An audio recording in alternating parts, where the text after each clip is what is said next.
The digital world has transformed our lives, creating new ways of communicating, organizing, and accessing information. It has also created new threats, popularly known as cyber threats. In response, cyberspace is increasingly being framed as something inherently dangerous, which requires more scrutiny, management, and control.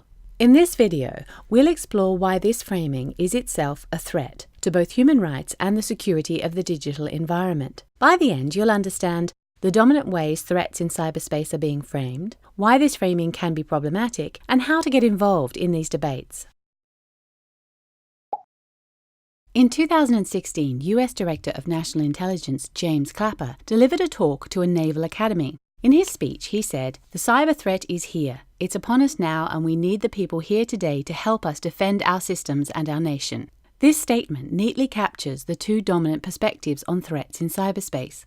The political-military perspective, focused on threats to public safety and the security of the state, and the economic perspective, focused on threats to commercial systems and assets. Both understand cyber threats as malicious activity that seeks to undermine computer networks or systems and the information accessible through them. In media and policy spaces, these threats are discussed under many names. Data breaches, hacks, cyber incidents, and cyber attacks are just a few examples. But what do these threats actually constitute? You may recall incidents like the 2015 Sony Pictures hack, a major data breach which attracted extensive media coverage and political responses and was estimated to have cost the company millions of dollars. Or the 2007 wave of attacks on Estonian public service websites and major news outlets, which was characterized as an act of cyber war. These fit in with the systems-focused perspectives we've discussed. But some activities characterized as cyber threats stretch the boundaries of this framing. In Turkey, for example, hundreds of people have been investigated by the cybercrime unit for insulting the president. Here, a cyber threat can be taken to mean activities which simply involve the use of an information technology. This blurs the line between activities which affect the integrity of online systems and networks and activities which simply involve the internet as a medium. It means an art thief who uses Google Maps to escape and someone who hacks into a banking website could both be considered cybercriminals. And with cybercrime increasingly overlapping with a range of policy debates, from internet governments to child safety and counter-terrorism, defining where these boundaries sit is only going to become more important. We've established that there are ambiguities around how a cyber threat is defined. But why does this matter? Some argue that the looseness of the term feeds into securitized narratives, which present cyberspace as inherently threatening.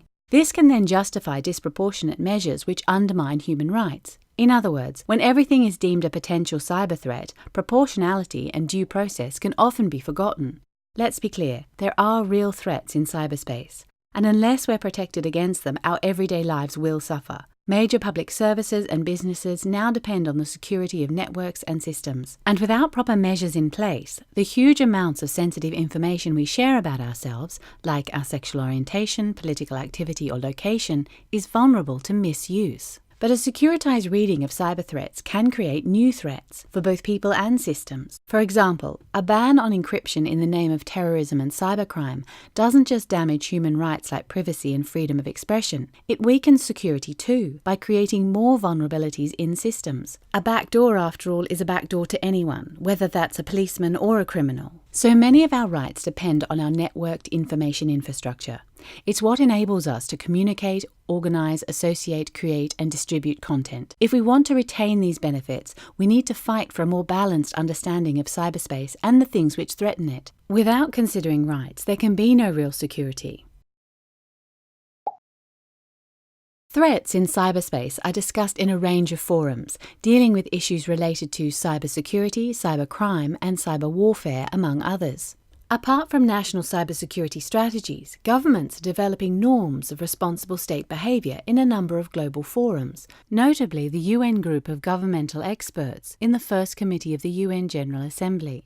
Similar efforts are being discussed and developed in regional bodies like the European Union, the African Union, the Organization of American States, and the Association of Southeast Asian Nations. Bilateral agreements, like the one signed between the US and China, attempt to define rules of procedure and mutual notification systems in case of an attack. Consultations on the Talon Manual 2.0 are also ongoing. This initiative, often associated with NATO, is actually an independent academia-led effort seeking to adapt international law for peace and wartime to the digital age. Most countries have established computer emergency response teams which help identify, isolate and safeguard against viruses, hacking or DDoS attacks. These CERTs cooperate across borders through the FIRST network, which focuses on information sharing and threat notification. In addition, there are several discussions taking place on so-called responsible disclosure. This means allowing detected vulnerabilities in systems and networks to be safely disclosed without legal persecution. This happens both at the national and regional levels. Finally, threats are often discussed at conferences and policy forums, like the Global Conference on Cyberspace, DEFCON, Black Hat, the cybercrime conferences hosted by Europol and Interpol, and PETS.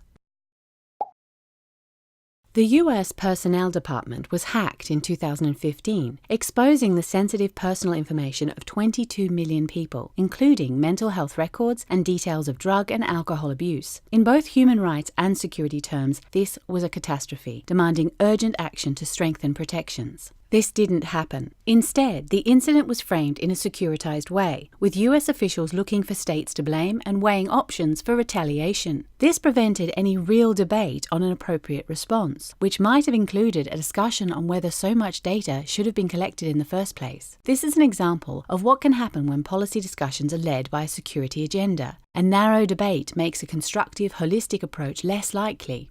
Pakistan's Prevention of Electronic Crimes Bill has been under negotiation since 2015. It aims to fight crime and terrorism by restricting the ability of these actors to organize and communicate online. To do this, the bill seeks to criminalize the production, distribution, and use of encryption tools. This is a good example of a disproportionate measure in response to a securitized framing of a threat. The bill makes no distinction between the tiny number of users who might use anonymity for criminal purpose and the vast majority of users who simply wish to protect their right to privacy. It also threatens free speech by criminalizing content deemed to praise those accused of a crime. The bill is not only an ineffective approach to fighting crime, it also threatens online security and data protection and undermines free expression online.